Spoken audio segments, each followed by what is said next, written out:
আজকে নবম ও দশম শ্রেণীর দ্বিতীয় অধ্যায় সেট ও ফাংশনের ষষ্ঠ পার্ট নিয়ে আলোচনা করব এবং যে টপিকসের উপর আলোচনা করব তা হলো সেট সেট ও নিঃসেট সেট। সেট সেট কাকে বলে?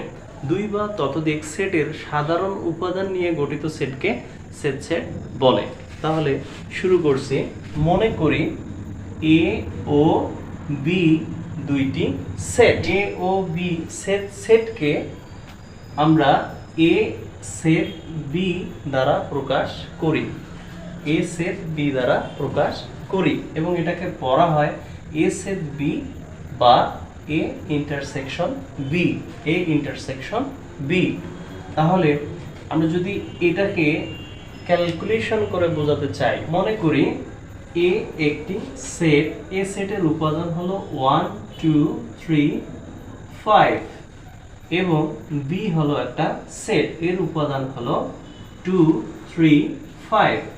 তো এখন প্রশ্ন হলো যে এ সেট বি, এই অঙ্কটা আমরা কিভাবে করব? এ সেট বি অর্থাৎ এ সেট এবং বি সেট, এই দুইটার মধ্যে সেট সেট অর্থাৎ ছেদ করব। কিভাবে ছেদ করব তার আগে বলে নেই, ছেদ মানে হচ্ছে কমন, অর্থাৎ দুই বা ততোধিক সেটের সাধারণ গুণনীয়ক নিয়ে গঠিত সেটকে সেট সেট বলে। আর সাধারণ গুণনীয়ক বলতে কমন বোঝায়, অর্থাৎ এ সেট এবং বি সেট, এই দুই সেটের মধ্যে যে সাধারণ উপাদান পাবো সেই সাধারণ উপাদানগুলোই হবে সেট সেট। কিভাবে? এ সেটের উপাদান হলো 1 2 3 5 এ সেট এবং বি সেটের উপাদান হলো 2 3 5। তাহলে এ সেটের উপাদান, সেট বি সেটের উপাদান। তাহলে এ সেট এবং বি সেটের মধ্যে সাধারণ উপাদান কোনগুলো? সাধারণ উপাদান হচ্ছে 2 এখানেও আছে, এখানেও আছে, 3 এখানেও আছে, এখানেও আছে, 5 এখানেও আছে, এখানেও আছে। তাহলে এটা হচ্ছে সাধারণ গুণনীয়ক। তাহলে এটাকে আমরা লিখতে পারবো 2 3 5। তাহলে এটাই হচ্ছে এ সেট বি, এটাই হচ্ছে আমাদের অ্যান্সার। তো এটা যদি এরকম আসে, মানে এটা তো আমরা তালিকা পদ্ধতি থেকে সেট সেট নির্ণয় করলাম। যদি মনে করো যে সেট গঠন পদ্ধতিতে দেওয়া থাকে, কিভাবে? মনে করো এ একটা সেট, তাহলে এ সেটের উপাদান x belongs to n such that 2 less than x less than or equal 6। এটার অর্থ হচ্ছে x এর মান হবে স্বাভাবিক সংখ্যা যেখানে x অপেক্ষা 2 ছোট এবং 6 অপেক্ষা x এর মান ছোট বা সমান তাদের সেট। তাহলে এখানে এ সেটের উপাদান কি হবে? যেখানে 2 অপেক্ষা x এর মান বড় অথবা 6 অপেক্ষা ছোট বা সমান তাদের সেট। তাহলে আমাদের কি লিখতে হবে? 3 4 5 এবং 6। এটা হচ্ছে এ সেটের উপাদান। বুঝতে পেরেছো? আবারও বলছি, 2 অপেক্ষা x এর মান বড় এবং 6 অপেক্ষা ছোট বা সমান। তার মানে কি 2 এর থেকে বড় হচ্ছে 3 4 5 এবং 6 এর সমান বলতে 6ও নিতে হবে। তাহলে 3 4 5 6। তাহলে এটা হচ্ছে এ সেটের উপাদান। এবারে আমি যদি বি সেট লিখি, তাহলে বি সেট কি হবে? বি সেট হচ্ছে বি একটা সেট। এই বি সেটটা কিন্তু আসলে সেট গঠন পদ্ধতি, এর উপাদানগুলো সাধারণ শর্তের মধ্যে জুড়ে দেওয়া আছে। এখান থেকে আমাদের বি সেটের উপাদানগুলোকে বের করে নিতে হবে। কিভাবে? যে বি একটা সেট, বি সেটের উপাদান হচ্ছে x belongs to n, n মানে স্বাভাবিক সংখ্যা এবং x এর মানগুলো হবে স্বাভাবিক সংখ্যার সদস্য।